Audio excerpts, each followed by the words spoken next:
하나님께서 우리에게 주시는 하나님의 말씀은 출애굽기 40장 17절과 34절로 38절 말씀입니다.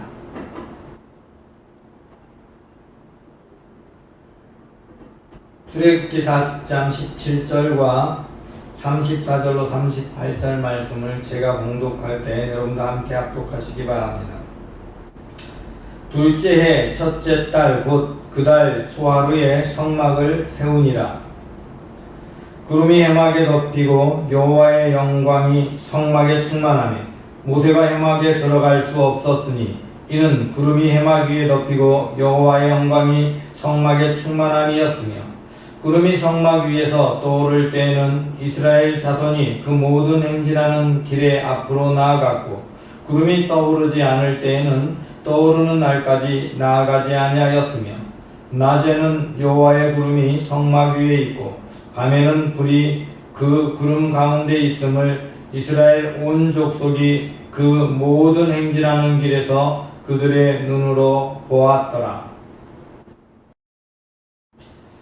하나님께서 이 땅을 살아가는 모든 날 동안 우리의 삶에 함께 하십니다.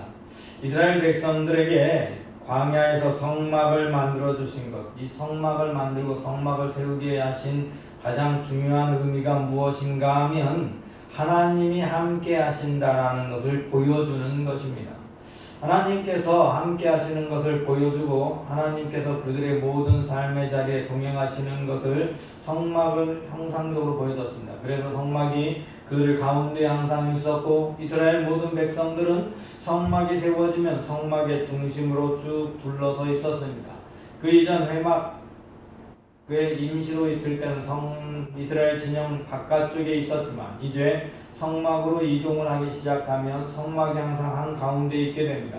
이동을 할 때에도 성막은 항상 언제나 한 가운데 있어서 이스라엘 백성 가운데 하나님이 함께 계시다라는 것을 상징하는 것이 성막이었습니다. 그러므로 어디를 가든지 하나님과 함께 이스라엘 백성은 동행해야 했습니다.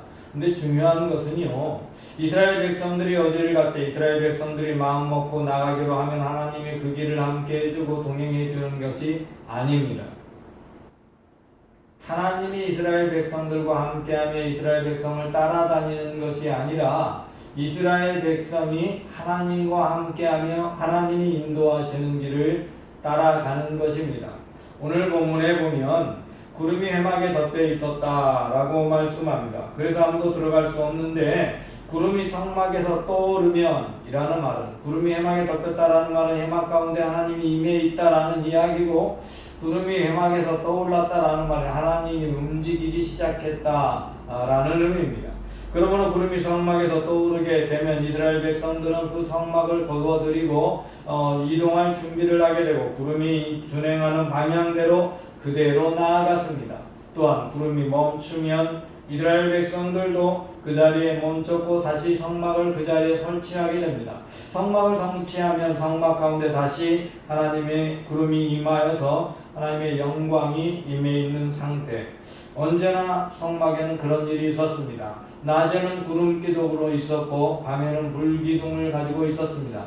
사실 구름기둥과 불기둥으로 있었다라는 말은 하나님이 임재했다는 것을 상징하는 것과 함께 동시에 이스라엘 백성들이 광야 사막에 낮의 무더위로부터 하나님이 보호해 주셨다는 것을 상징합니다. 여러분, 땡볕 아래서 있게 되면 그들은 너무나 힘들고 고통스럽겠지만 구름이 그들 앞을 인도함으로 인해서 그들에게는 쉼의 안식처라는 것이 있었습니다. 햇빛을 가려주고 더위를 식혀주는 역할을 할 수 있었지요.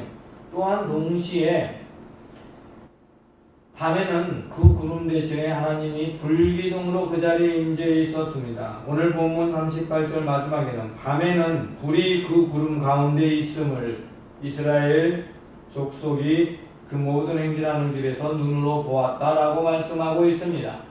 여러분, 구름은요, 낮에는 햇빛을 가리는 역할을 하지만 밤이 되면 반대로 지면에서 반사되는 열이 밖으로 나가지 못하도록 하는 역할도 해주는 것이 구름입니다. 그러므로 구름이 끼는 날은 낮에는 덜 덥게 되고 밤에는 덜 춥게 되는 현상이 일어나지요.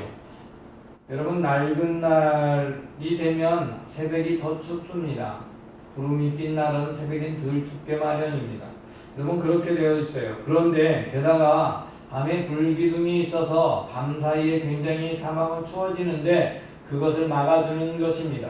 그래서 이스라엘 백성들에게 하나님께서 보호하셨다라는 것을 상징하는 거예요. 하나님은 단순히 우리를 되게 따라오라고 말하는 게 아니라 보호해주고 지켜준다는 것을 상징적으로 구름기둥과 불기둥을 통해서 이스라엘 모든 백성들에게 보여주셨습니다. 여러분, 이스라엘 백성들에게 그렇게 보여주셨다라는 말은 우리 중고등부 학생들, 지금도 현실을 살아가는 모든 이 땅의 사람들 가운데 하나님께서 함께 하셔서 우리를 보호해주고 지켜주시는데, 문제는 그 보호하심과 지키심을 우리가 언제나 느끼고 체험하고 누리고 살아가려고 하면 내 마음대로 살아가서는 안 된다 이 말입니다. 하나님의 뜻, 하나님이 움직이는 대로 살아가야 하는 거예요. 여러분, 청소년기에 불만이 많이 있을 수 있어요. 부모님은 왜 부모님 뜻대로만 하라고 내 뜻대로 하고 싶은 건 아무것도 하지 못하게 하실까라는 불만이 청소년기에는 많이 생길 겁니다. 여러분, 그런데 부모님의 뜻대로 있어야 여러분 부모님이 주시는 모든 혜택을 누리게 되어져 있어요. 그래서 어쩔 수 없이 불만하고 싸우다가도 부모님 말 듣죠. 그러나 가끔 가출하는 아이들이 있어요. 그러면 가출하면 그들은 혹독한 대가를 치르지요. 여러분, 그게 인생입니다. 우리들이 삶을 살아가는데 하나님이 우리를 보호해주고 지켜주시는데 하나님이 인도하시는 대로 우리가 따라가면 그 지키심과 보호하심이 우리의 삶 속에 계속되지만, 하나님이 인도하심을 따르지 않고 내 마음대로 내 멋대로 살아갈 때니 하나님이 날 도와주세요 라고 하면 우리 인생에는 하나님의 보호가 떠난다는 사실을 알아야 합니다. 하나님께서는 우리를 지키시고 보호하시지만 하나님께서 원하시는 길로 우리를 인도하십니다. 우리는 그 길을 따라갈 때 하나님께서 주시는 모든 은혜와 축복을 누릴 수 있습니다. 지난 한 해 동안 여러분들이 어떻게 살아왔든 지난 한 해를 돌아보고 여러분이 하나님의 뜻대로 아니라 내 멋대로 살려고 했던 부끄러운 모습을 하나님 앞에 고백할 수 있길 바랍니다. 동시에 하나님 앞에 여러분이 또 고백해야 되는 것은 그렇게 떠나갔던 삶이 아니라 이제는 하나님 돌아오는 2021년 새해에는 하나님의 말씀대로 내가 살아가고 하나님의 뜻을 따라 순종하겠습니다. 그리하여 하나님께서 내 삶 가운데 나와 함께 하시고 나를 보호하시고 인도하심을 체험하게 하옵소서. 하나님께 기도하시기 바랍니다. 하나님의 놀라운 은혜가 여러분의 삶 속에 함께 하시는 것을 누리게 될 것입니다.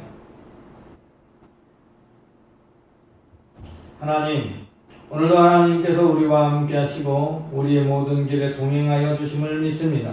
하나님께서 우리의 생각하는 것과 말하는 것과 행하는 것을 항상 지켜주시길 원합니다. 나의 가는 모든 길 위에 동행하여 주셔서 하나님은 살아계심을 나타내 주시길 원합니다. 아버지여, 이 시간 우리의 길에 동행하여 주시고 특별히 하나님 나의 마음속에 하나님이 원하시는 길이 무엇인가를 깨달아 알게 하여 주시고 주의 말씀을 들을 때 그 말씀이 나의 삶을 감동하고 주의 말씀을 읽을 때 그 말씀이 나의 삶의 길을 깨닫게 하는 은혜를 허락해 주옵소서. 그리하여 내 뜻 내 생각이 아니라 하나님의 뜻 하나님의 말씀대로 살아가게 하옵소서.